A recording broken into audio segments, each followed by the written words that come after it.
They tried to steal my house to hide their bankruptcy, so I bought their mansion for a bargain. It started on a Tuesday, with the sound of a German engine idling in my driveway. I watched from my upstairs window as my mother, Eleanor, stepped out of my father's pristine black BMW, her face a mask of practiced disapproval. She pointed a perfectly manicured finger at the wild lavender bushes I'd let flourish by the walkway, her mouth moving in a silent, sharp complaint. Behind them, a woman in a starkly professional suit, carrying a leather-bound clipboard, surveyed my porch with the cold eyes of an appraiser. The doorbell rang, a sharp, impatient chime.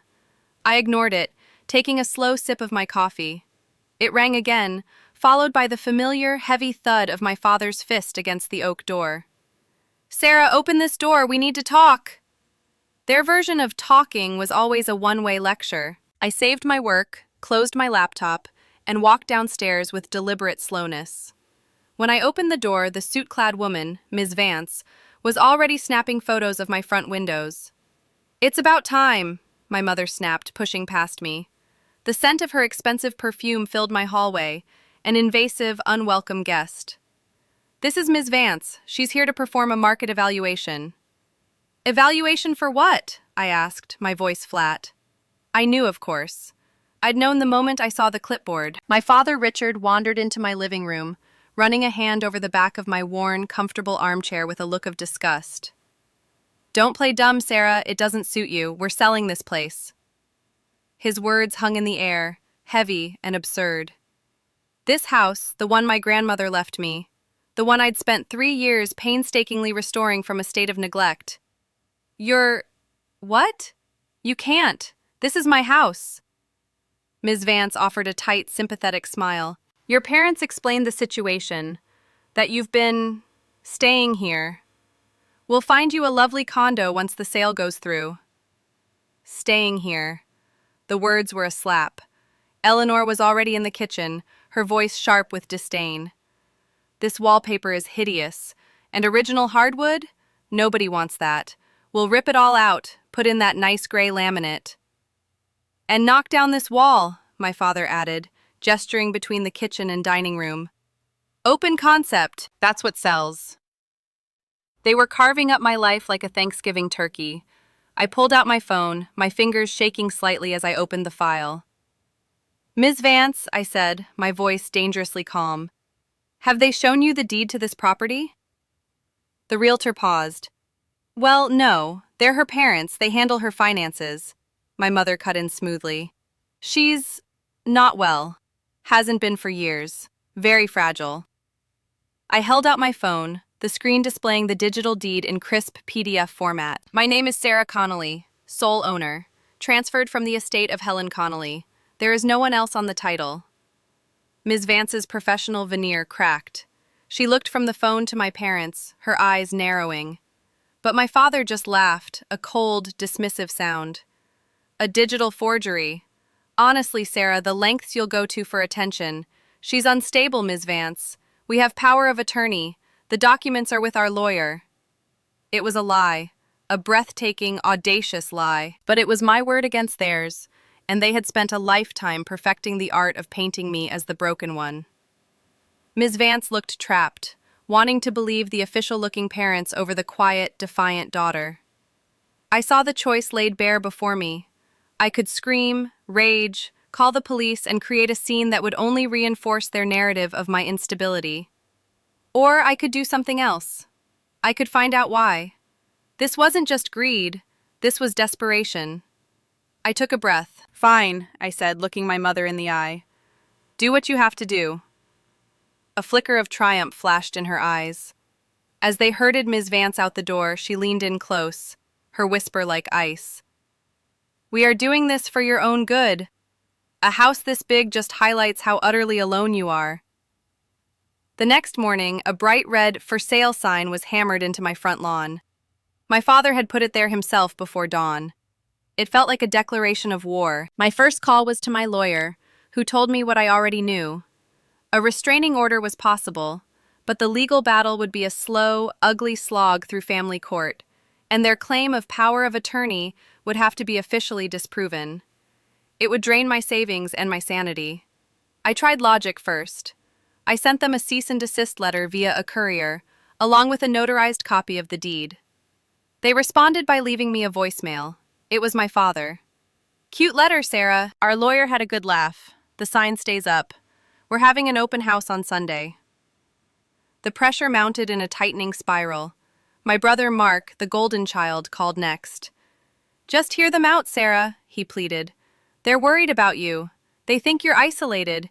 Maybe a change would be good." He didn't believe me. He believed them. I was alone in this. The open house was the ultimate humiliation. I locked my doors and refused to leave, but I could hear Ms. Bance's voice on my porch, cheerfully pointing out the potential of my home to strangers. I sat in my office, blinds drawn, listening to their footsteps, their murmurs about tearing down my walls and replacing my grandmother's rose garden with a concrete patio. Each comment was a physical blow. I felt like a ghost in my own life, powerless as vultures picked apart my world. The true defeat came that evening. A formal-looking letter arrived from a law firm I'd never heard of. It was a notice of intent, filled with legal jargon, claiming I was a tenant at will in a property managed by my parents under a durable power of attorney. It cited my history of mental and financial instability as justification. It was all a monstrous bluff, but it was terrifying. They weren't just trying to take my house, they were trying to legally erase me. I sank onto my sofa, the letter trembling in my hand, feeling the walls of my beautiful, safe home closing in on me. I was losing. In the depths of that despair, a cold, sharp anger began to burn. They had underestimated me. They always had. They saw the quiet daughter, the one who worked from home on her computer, and assumed she was weak. They had no idea what I was capable of. Their desperation was a mistake, a loose thread I could pull. I spent the next 48 hours fueled by coffee and fury, diving into the digital world they'd never bothered to understand. I wasn't just a computer person, I was a data analyst, and public records are a treasure trove of data. I started with county property records, then state business filings, then civil court dockets. And then I found it. It wasn't a single document, but a cascade of failure. Their sprawling, ostentatious mansion in the hills was in pre-foreclosure, 3 months behind on mortgage payments. My father's successful consulting firm had filed for Chapter 11 bankruptcy 2 months ago. There were 3 active lawsuits against them from credit card companies. They weren't just struggling, they were broke, utterly, completely ruined. The entire edifice of their success, the foundation of their decades of judgment against me, was a hollow sham. The shocking truth hit me like a physical force. They needed to sell my house, my debt-free, fully owned house, to liquidate it for cash and try to save themselves. A wave of elation washed over me. I had them. The proof was right here on my screen. This was the weapon that would end it all. I picked up the phone, my heart pounding with righteous victory. I called my father. "I know," was all I said when he answered. "Know what, Sarah?" he asked, his voice weary. "I know about the foreclosure, the bankruptcy, the lawsuits. I know you're broke." I expected denial, anger, perhaps even shame. Instead, I heard a low, chilling chuckle. "So you finally figured it out," he said, his voice devoid of any warmth. "Good. Then you understand. We aren't asking anymore, Sarah. We need this house. And now that you know, we have nothing left to lose. We'll tell everyone you found out your parents were in trouble and decided to let them be homeless. We'll tell them our unstable daughter is throwing us on the street. Who do you think they'll believe?" The line went dead. I stared at my phone, the elation curdling into ice in my stomach. He had taken my discovery, my ace, and turned it into an instrument of blackmail. I was in a deeper, more insidious trap than before.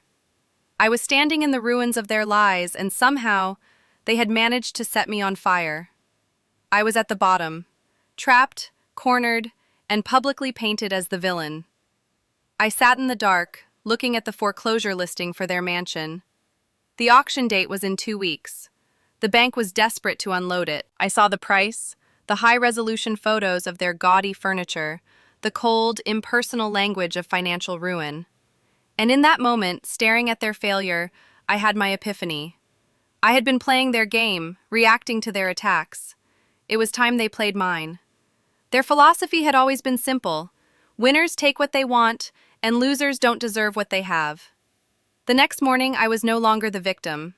I was a predator. I called my lawyer. "Forget the restraining order," I said.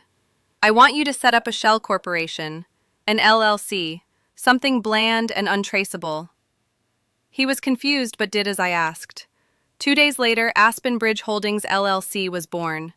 I liquidated a portion of my investment portfolio, the money I'd earned from the silly computer job they'd always mocked, and transferred it to the LLC's new bank account.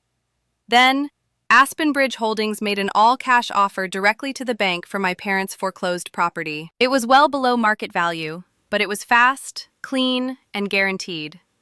Banks don't have sentimental attachments. They love guaranteed cash. They accepted the offer in less than 24 hours.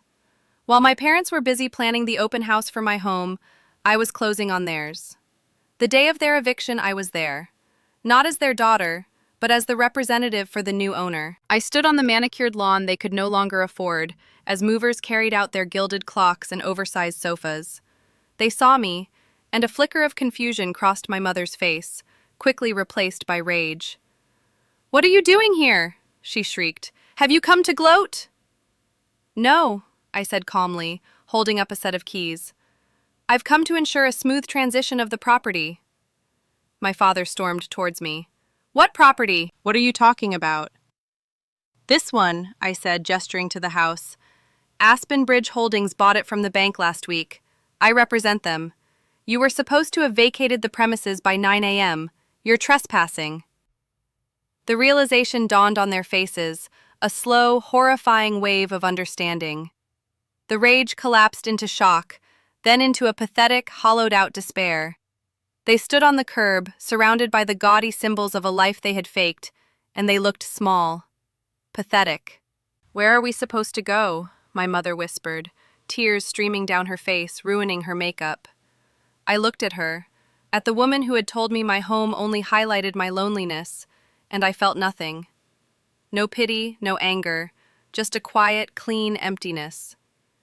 "You always said that losers don't deserve property," I said, my voice as calm as still water.